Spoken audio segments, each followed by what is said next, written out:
मुझे नकारात्मकता, क्रोध, चिंता जैसे विचारों से निपटना है। इसके लिए मुझे क्या करना पड़ेगा? हमारे पास एक औषधि है, नाम जप। अगर डिप्रेशन से ना हटा दे तो हमें बता देना। अगर बड़े से बड़े प्रतिकूल परिस्थितियों में आप मुस्कुरा के ना निकल जाओ तो बता देना। अभी पीछे बैच में यही बच्चा एक बैठा था, इन्हीं की अवस्था का होगा। इतनी सुंदर स्थिति, केवल उसने अपनी स्थिति बताई, बच्चों सामने बैठा था तो देख भी रहे थे क्या। केवल नाम जप, अच्छे आचरण, पवित्र व्यवहार, नई अवस्था है, बहुत अच्छा संभला हुआ बच्चा है। अगर हम भजन करेंगे सब कुछ हो जाएगा। जब हिंसक प्रवृत्ति करने वाला व्यक्ति, बहुत लाखों लोगों की हिंसा करने वाला, सीधे राम नहीं बोल पा रहा था, मरा मरा जब बोला तो सिद्ध हो गया। तो हमें विश्वास करना चाहिए कि भगवान के नाम में अपार सामर्थ्य है। हम नाम जप करें, पवित्र आचरण, पवित्र भोजन, पवित्र व्यवहार, अभी सब ठीक हो जाएगा। तुम चाहे और जो कुछ कर लो, नाम जप ना करो, कुछ नहीं होने वाला। करके देख लो। नाम मूल है भगवान का भजन। अगर भजन नहीं है, तपस्या नहीं है, तो सब बकवास है। चाहे जितना उपदेश दे लो, चाहे जितना उपदेश सुन लो, वो केवल पैसा कमाने का जरिया हो सकता है, लेकिन जीवन बदलने वाला नहीं हो सकता। जीवन तभी बदलेगा जब आप में भजन हो, आप में तपस्या हो, तभी जीवन बदल सकते हो, दूसरों का भी और अपना भी। तो नाम जप करो, खान पान सही रखो, कोई नशा ना करो, और ये जो आजकल चला है गर्लफ्रेंड बॉयफ्रेंड, ये गंदी बातें मत करो, सब ठीक हो जाएगा जी। अंशु शर्मा जी, जम्मू कश्मीर से। राधे राधे महाराज जी, आपके चरणों में कोटि कोटि प्रणाम। गुरुदेव, ये तो हमने देखा है कि योग मार्ग से प्रेम मार्ग की और कई संत जन आए। क्या ऐसा संभव है कि कोई प्रेम मार्ग से योग मार्ग की ओर आकर्षित हो? कभी नहीं, कभी नहीं। सांख्य योग, अष्टांग योग, कर्म योग, भक्ति योग, इन सब का फल है प्रेम। कबीरदास जी कहते हैं, पोथी पढ़ पढ़ जग मुआ, पंडित भया न कोय, ढाई आखर प्रेम के पढ़े सुपंडित। प्रेम, प्रेम के बाद मक्खी तब तक उड़ती है जब तक आग में नहीं, आग में बैठ गई तो भस्म हो जाती है, उड़ने की ताकत नहीं है। तो ये प्रेमाग्नि है। प्रेमाग्नि के आगे आज तक एक भी नहीं कि प्रेम का पथिक कहीं और गया। सब जगह से समुद्र में सब नदियां समा जाती है, लेकिन समुद्र कहीं नहीं जाता। ऐसे प्रेम समुद्र है, और सब नदियां साधन है। सब साधन कर या फल सुंदर, प्रभु पद पंकज प्रेम निरंतर। प्रेम प्रेम पूर्ण है, प्रेम पूर्णता है। प्रक्षण वर्धमानम सूक्ष्मतरम अनुभव स्वरूपम कामना रहितम गुण रहितम। प्रेम महान वस्तु है, उसके बाद फिर और कुछ नहीं। उद्धव जैसे ज्ञानी भी जब वृंदावन में आए, वो गोपियों की चरण रज के प्रताप से जब प्रेम को जाना, तो यहाँ की गुलमलता औषधि बनना चाहते हैं। भगवान शिव से बड़ा कोई योगी है क्या?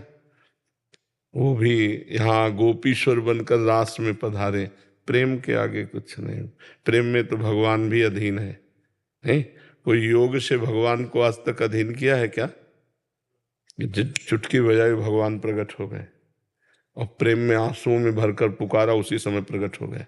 रुदुश्रम राजन कृष्ण दर्शन लालसा, तो तासा महावीर भूत छोरी इसमें मान मुखाम्बुजा, पीताम्बर धरा सृग्वी साक्षात मनमथ मनमथा। जिस समय गोपियां रुदन करने लगी भगवान के मिलन के लिए, उसी समय सर्वलोक सौंदर्य माधुर्य निधि भगवान कोटि कोटि कामों को भी मर्दन करने वाले रूप को प्रकाशित करते हुए प्रकट हो गए। तासा महावीर उन्हीं के बीच में, भूत छोरी इसमें मान मुखाम्बुजा, मुस्कुराहट मुख से प्रकट हो रही, करोड़ करोड़ काम मूर्छित हो जाए, ऐसा सुंदर भगवान श्याम सुंदर का रूप प्रकाशित हो गए। भगवान प्रेमाधीन कहे गए हैं। नहीं, कभी सुना हो कि भगवान योगाधीन, भगवान कर्माधीन? कर्माधीन जीव कहा गया है, नहीं। भगवान ज्ञानाधीन ऐसा नहीं कहा गया, भगवान प्रेमाधीन है, और उन्हीं भक्तों के अधीन इसीलिए कहा गया भक्ताधीन। प्रेम से ही रीच किया। हाँ, प्रेम, प्रेम ही एक ऐसा है जो अजित को जीत ले, अखिल कोटि ब्रह्मांड नायक को भी अधीन कर ले। वो प्रेम ही है, दूसरा कोई नहीं है। सुबोध शर्मा जी। जी। महाराज जी आपके चरणों में कोटि कोटि दंडवत प्रणाम। महाराज जी गीता में ये देह कहा गया है कि ये देह जैसे पुराने वस्त्रों को त्याग कर नए वस्त्र धारण कर लेता है। ज्ञानी पुरुष, अज्ञानी नहीं, ज्ञानी पुरुष।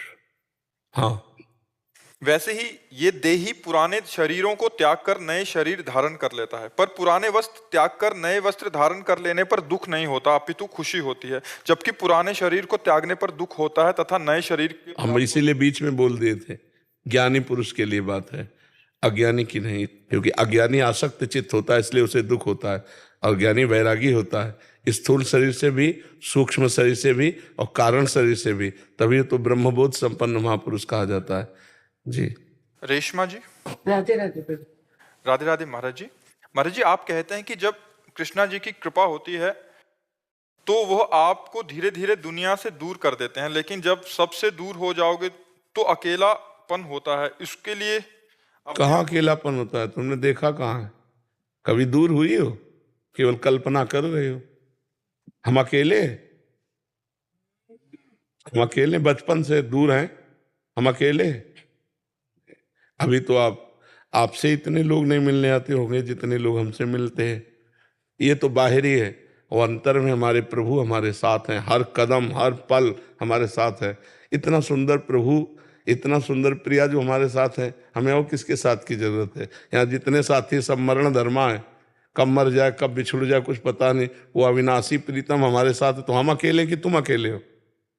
तुम पति पुत्र परिवार के साथ रहते हुए भी अकेले हो, क्योंकि कोई तुम्हारा साथी नहीं, ना वो तुम्हें जानता ना तुम उसको जानते हो।